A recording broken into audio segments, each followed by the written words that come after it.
दोस्तों जरा सोचिए, आज से लगभग 2600 साल पहले भारत की धरती पर छोटे छोटे गांव अचानक शक्तिशाली राज्यों में बदलने लगे। जंगल काटे गए, खेत बने, शहर बसने लगे और व्यापार इतना बढ़ा कि दूर दूर के व्यापारी यहां आने लगे। लेकिन सवाल ये है, आखिर कैसे कुछ छोटे जनपद इतने बड़े और शक्तिशाली बन गए कि उन्हें महाजनपद कहा जाने लगा? कैसे मगध धीरे धीरे सबसे ताकतवर राज्य बन गया? कैसे एक साधारण युवक चंद्रगुप्त मौर्य ने इतिहास का पहला विशाल भारतीय साम्राज्य खड़ा कर दिया? और कैसे अशोक ने युद्ध छोड़कर पूरे साम्राज्य को नैतिकता और धम्म का संदेश दिया? आज की इस कहानी में हम जानेंगे महाजनपदों का उदय, मगध की शक्ति, मौर्य साम्राज्य की स्थापना, अशोक के अभिलेख और उन प्रारंभिक नगरों की कहानी जिन्होंने भारत के इतिहास की दिशा ही बदल दी। ईसा पूर्व 6ठी शताब्दी के आसपास भारत के इतिहास में एक महत्वपूर्ण परिवर्तन देखने को मिला। इस समय छोटे छोटे जनजातीय राज्यों की जगह बड़े और संगठित राज्यों का विकास होने लगा। इन्हें महाजनपद कहा गया। महाजनपद शब्द दो भागों से मिलकर बना है। महा अर्थात बड़ा और जनपद अर्थात लोगों का निवास स्थान। इस प्रकार महाजनपद का अर्थ है बड़ा राज्य या बड़ा जनसमूह का क्षेत्र। प्राचीन ग्रंथों, विशेषकर बौद्ध ग्रंथ अंगुत्तर निकाय में कुल 16 महाजनपदों का उल्लेख मिलता है। इनमें प्रमुख महाजनपद थे मगध, कोसल, वत्स, अवंती, काशी, कुरु, पांचाल, गांधार, मल्ल आदि। ये राज्य मुख्य रूप से उत्तरी भारत और गंगा घाटी के क्षेत्रों में स्थित थे। उस समय इन राज्यों की अपनी राजधानी, प्रशासन और सेना होती थी। महाजनपद दो प्रकार के थे, राजतंत्र और गणतंत्र। राजतंत्र में राज्य का शासन एक राजा के हाथ में होता था। राजा के पास प्रशासन, सेना और न्याय का अधिकार होता था। दूसरी ओर गणतंत्र या गणसंघ में शासन कई लोगों के समूह द्वारा चलाया जाता था। ऐसे राज्यों में प्रमुख निर्णय सभा में लिए जाते थे। उदाहरण के लिए मल्ल और वज्जी जैसे राज्यों में गणतंत्र की व्यवस्था थी। इन महाजनपदों के उदय के पीछे कई कारण थे। सबसे महत्वपूर्ण कारण कृषि का विकास था। इस समय लोहे के औजारों का उपयोग बढ़ गया था, जिससे जंगलों को साफ कर नई भूमि को खेती योग्य बनाया गया। इससे अनाज का उत्पादन बढ़ा और जनसंख्या भी बढ़ने लगी। जब उत्पादन बढ़ा तो व्यापार और नगरों का विकास भी होने लगा। महाजनपदों में से मगध सबसे शक्तिशाली राज्य बनकर उभरा। इसकी भौगोलिक स्थिति बहुत अनुकूल थी। यहाँ उपजाऊ भूमि, लौह अयस्क और नदियों के माध्यम से व्यापार की सुविधा उपलब्ध थी। इसी कारण मगध धीरे धीरे अन्य राज्यों पर विजय प्राप्त कर शक्तिशाली साम्राज्य बनने लगा। महाजनपदों का काल भारतीय इतिहास में राज्य व्यवस्था के विकास का महत्वपूर्ण चरण माना जाता है। इसी समय स्थायी प्रशासन, कर व्यवस्था और संगठित सेनाओं का विकास हुआ। आगे चलकर इन्हीं राज्यों की परंपरा से बड़े साम्राज्यों का उदय हुआ, जिनमें चंद्रगुप्त मौर्य द्वारा स्थापित मौर्य साम्राज्य सबसे प्रमुख था। इस प्रकार महाजनपदों का उदय भारतीय इतिहास में राजनीतिक संगठन, प्रशासनिक व्यवस्था और राज्य निर्माण की प्रक्रिया की शुरुआत को दर्शाता है। यही कारण है कि इतिहास में इस काल को प्रारंभिक राज्यों के विकास का महत्वपूर्ण युग माना जाता है।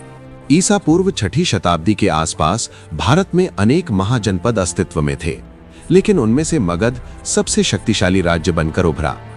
मगध का क्षेत्र वर्तमान बिहार के दक्षिणी भाग में स्थित था।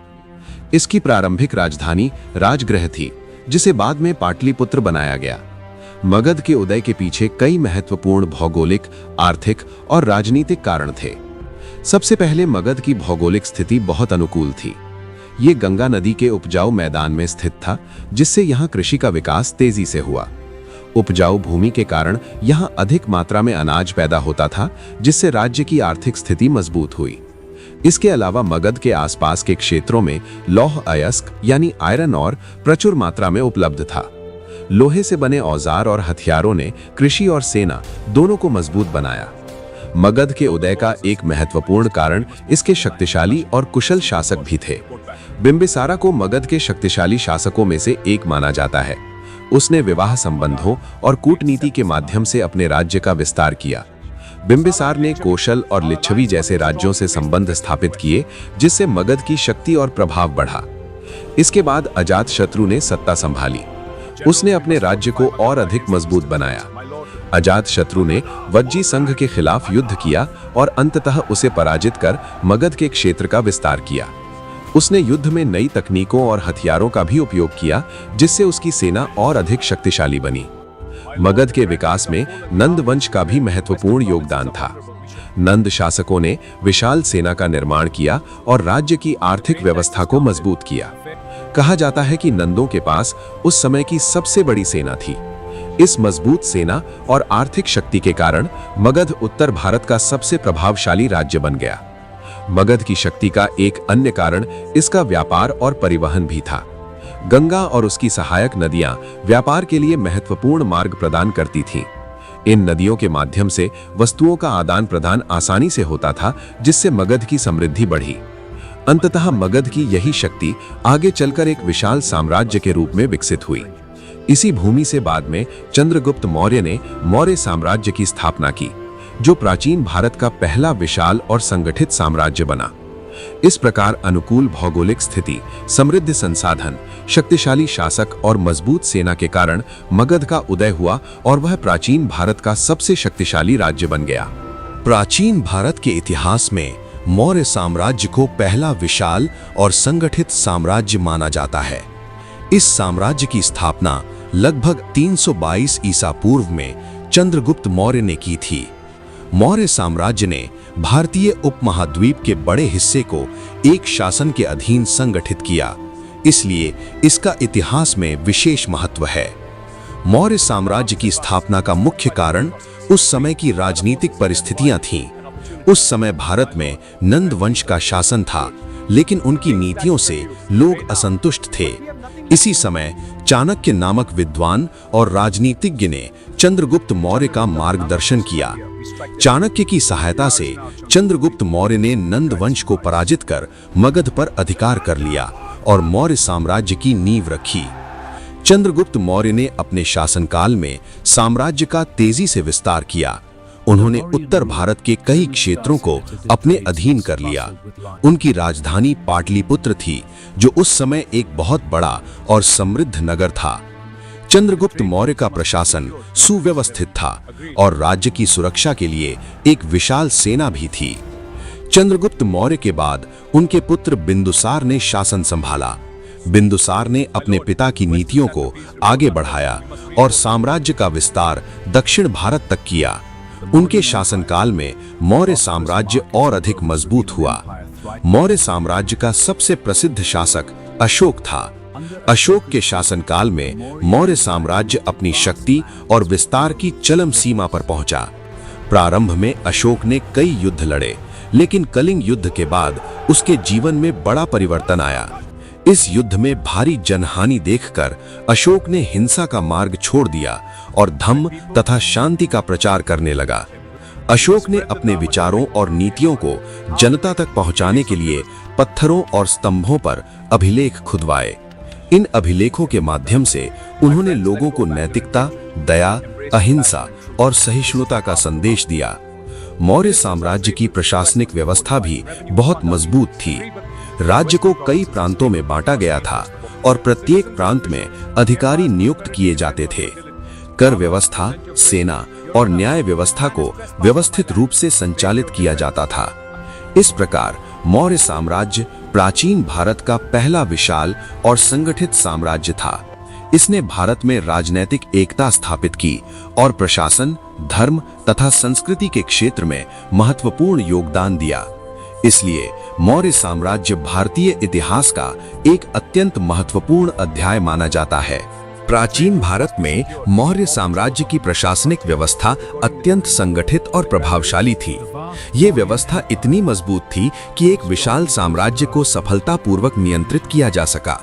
मौर्य प्रशासन की जानकारी मुख्य रूप से अर्थशास्त्र तथा यूनानी राजदूत मेगास्थनीज की पुस्तक इंडिका से मिलती है।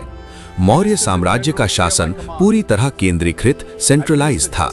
इसका अर्थ है कि राज्य की सारी प्रमुख शक्तियां सम्राट के हाथ में होती थीं। सम्राट प्रशासन, सेना, न्याय और कर व्यवस्था का सर्वोच्च अधिकारी होता था। मौर्य साम्राज्य के महान शासकों में चंद्रगुप्त मौर्य और अशोका विशेष रूप से प्रसिद्ध हैं। इतने विशाल साम्राज्य को संचालित करने के लिए राज्य को कई प्रांतों में बांटा गया था। प्रत्येक प्रांत में एक राज्यपाल या अधिकारी नियुक्त किया जाता था जो सम्राट के आदेशों का पालन कराता था। प्रांतों के नीचे जिलों और गांवों का प्रशासन भी अधिकारियों के माध्यम से चलाया जाता था। गांव प्रशासन की सबसे छोटी इकाई थी जहां स्थानीय अधिकारी व्यवस्था बनाए रखते थे। मौर्य प्रशासन में मंत्री परिषद का भी महत्वपूर्ण स्थान था। मंत्री सम्राट को शासन संबंधी मामलों में सलाह देते थे। विभिन्न विभागों के लिए अलग अलग अधिकारी नियुक्त किए गए थे, जैसे कृषि, व्यापार, खनन, सेना और कर विभाग। इससे प्रशासन सुचारू रूप से चलता था। मौर्य साम्राज्य की कर व्यवस्था भी व्यवस्थित थी। राज्य की आय का मुख्य स्रोत भूमि कर था। किसानों को अपनी उपज का एक भाग कर के रूप में देना पड़ता था। इसके अलावा व्यापार, उद्योग और खनिज संसाधनों से भी कर वसूला जाता था। इस आय से सेना, प्रशासन और सार्वजनिक कार्यों का संचालन किया जाता था। मौर्य प्रशासन की एक विशेषता इसकी गुप्तचर व्यवस्था यानी जासूसी व्यवस्था भी थी। राज्य के विभिन्न हिस्सों में गुप्तचर नियुक्त किए जाते थे जो प्रशासनिक अधिकारियों और जनता की गतिविधियों पर नजर रखते थे। इससे शासन को सही जानकारी मिलती थी और किसी भी विद्रोह या समस्या को समय रहते नियंत्रित किया जा सकता था। मौर्य साम्राज्य की सेना भी बहुत शक्तिशाली थी। इसमें पैदल सेना, घुड़सवार, रथ और हाथियों की टुकड़ियां शामिल थीं। ये सेना राज्य की सुरक्षा और विस्तार के लिए अत्यंत महत्वपूर्ण थी।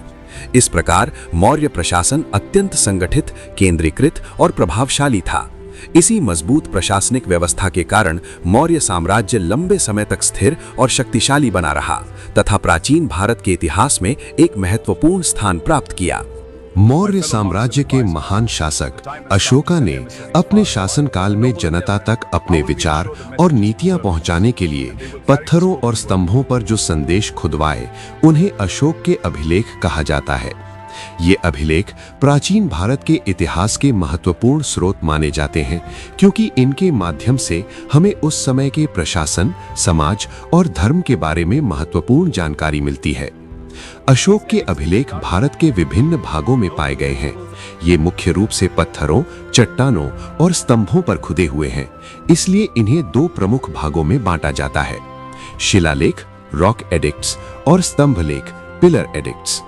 ये अभिलेख भारत के अलावा नेपाल, पाकिस्तान और अफगानिस्तान के कुछ क्षेत्रों में भी मिले हैं, जिससे पता चलता है कि मौर्य साम्राज्य का विस्तार बहुत विशाल था। अशोक के अभिलेखों में मुख्य रूप से उसके धम्म यानी धम्मा से संबंधित विचारों का वर्णन मिलता है। अशोक का धम्म किसी एक धर्म तक सीमित नहीं था, बल्कि ये नैतिक और सामाजिक मूल्यों पर आधारित था। इसमें अहिंसा, दया, सत्य, सहिष्णुता और सभी धर्मों के प्रति सम्मान की भावना पर जोर दिया गया था। अशोक चाहता था कि उसकी प्रजा नैतिक जीवन जिए और एक दूसरे के प्रति सद्भाव बनाए रखे। अशोक के अभिलेखों की भाषा और लिपि भी महत्वपूर्ण है। अधिकांश अभिलेख प्राकृत भाषा में लिखे गए हैं और ब्राह्मी लिपि में अंकित हैं। उत्तर पश्चिमी क्षेत्रों में कुछ अभिलेख खरोष्ठी लिपि में भी पाए गए हैं। इससे पता चलता है कि अशोक ने अपने संदेश को विभिन्न क्षेत्रों की जनता तक पहुंचाने के लिए अलग अलग भाषाओं और लिपियों का उपयोग किया। इन अभिलेखों के माध्यम से अशोक ने प्रशासनिक निर्देश भी दिए। उसने अधिकारियों को आदेश दिया कि वे जनता के कल्याण के लिए कार्य करें। अशोक ने सड़कों के किनारे पेड़ लगवाने, कुएं बनवाने और यात्रियों के लिए विश्राम गृह बनवाने जैसे कई लोक कल्याणकारी कार्य भी करवाए। अशोक के अभिलेखों की खोज और पढ़ने का श्रेय अंग्रेज विद्वान जेम्स प्रिंसेप को जाता है। उन्होंने 19वीं शताब्दी में ब्राह्मी लिपि को पढ़ने में सफलता प्राप्त की, जिसके बाद इन अभिलेखों का वास्तविक अर्थ समझ में आया। इस प्रकार अशोक के अभिलेख केवल शासक के आदेश ही नहीं थे, बल्कि वे उस समय के समाज, धर्म और शासन व्यवस्था की झलक भी प्रस्तुत करते हैं। यही कारण है कि इतिहासकार इन्हें प्राचीन भारत के सबसे महत्वपूर्ण ऐतिहासिक स्रोतों में से एक मानते हैं। प्राचीन भारत में महाजनपद काल के दौरान नगरों और व्यापार का तेजी से विकास हुआ। ये समय लगभग 6ठी शताब्दी ईसा पूर्व का था, जब कृषि, उद्योग और व्यापार में महत्वपूर्ण परिवर्तन होने लगे थे। इन परिवर्तनों के कारण कई बड़े नगरों का उदय हुआ और व्यापारिक गतिविधियां बढ़ने लगी।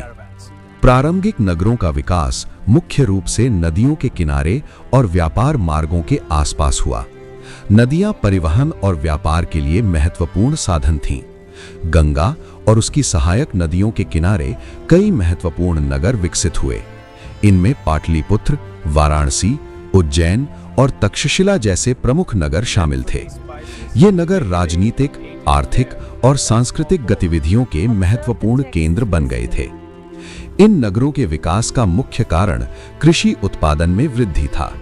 लोहे के औजारों के उपयोग से जंगलों को साफ कर अधिक भूमि को खेती योग्य बनाया गया। इससे अनाज का उत्पादन बढ़ा और लोगों की आवश्यकताओं से अधिक वस्तुएं उपलब्ध होने लगीं। अतिरिक्त उत्पादन के कारण व्यापार और वस्तुओं के आदान प्रदान की प्रक्रिया बढ़ी। प्रारंभिक नगरों में विभिन्न प्रकार के कारीगर और व्यापारी रहते थे। यहाँ कुम्हार, बढ़ई, लोहार, स्वर्णकार और वस्त्र निर्माता जैसे शिल्पकार अपने अपने कार्य करते थे। इन कारीगरों द्वारा बनाए गए सामानों का व्यापार दूर दूर तक होता था। व्यापारी इन वस्तुओं को अन्य नगरों और क्षेत्रों तक ले जाकर बेचते थे। इस समय सिक्कों का उपयोग भी शुरू हो गया था, जिससे व्यापार करना आसान हो गया। प्रारंभिक सिक्कों को पंच चिन्हित सिक्के यानी पंच्ड मार्क्ड कॉइन्स कहा जाता था। इन सिक्कों के प्रयोग से वस्तुओं का मूल्य निर्धारित करना सरल हो गया और व्यापार में तेजी आई। व्यापार केवल स्थानीय स्तर तक सीमित नहीं था, बल्कि दूर दूर के क्षेत्रों तक फैला हुआ था। व्यापारी भूमि मार्गों और नदी मार्गों के माध्यम से वस्तुओं का आदान प्रदान करते थे। नमक, धातु, कपड़े, मसाले और अन्य वस्तुएं व्यापार की मुख्य वस्तुएं थीं। प्रारंभिक नगरों का विकास केवल आर्थिक दृष्टि से ही नहीं, बल्कि सांस्कृतिक दृष्टि से भी महत्वपूर्ण था। इन नगरों में विभिन्न क्षेत्रों के लोग आते जाते थे, जिससे विचारों और संस्कृतियों का आदान प्रदान होता था। इससे समाज और संस्कृति का विकास हुआ। इस प्रकार महाजनपद काल में नगरों और व्यापार का विकास प्राचीन भारत की आर्थिक प्रगति का महत्वपूर्ण चरण था। इन नगरों ने आगे चलकर बड़े साम्राज्यों और विकसित सभ्यताओं के निर्माण में महत्वपूर्ण भूमिका निभाई। इतिहास की ये कहानी हमें बताती है कि एक छोटा सा राज्य भी सही नेतृत्व और रणनीति से पूरे इतिहास को बदल सकता है। अब आप बताइए, आपको क्या लगता है, मगध इतना शक्तिशाली क्यों बना? अपनी राय कमेंट में जरूर लिखिए।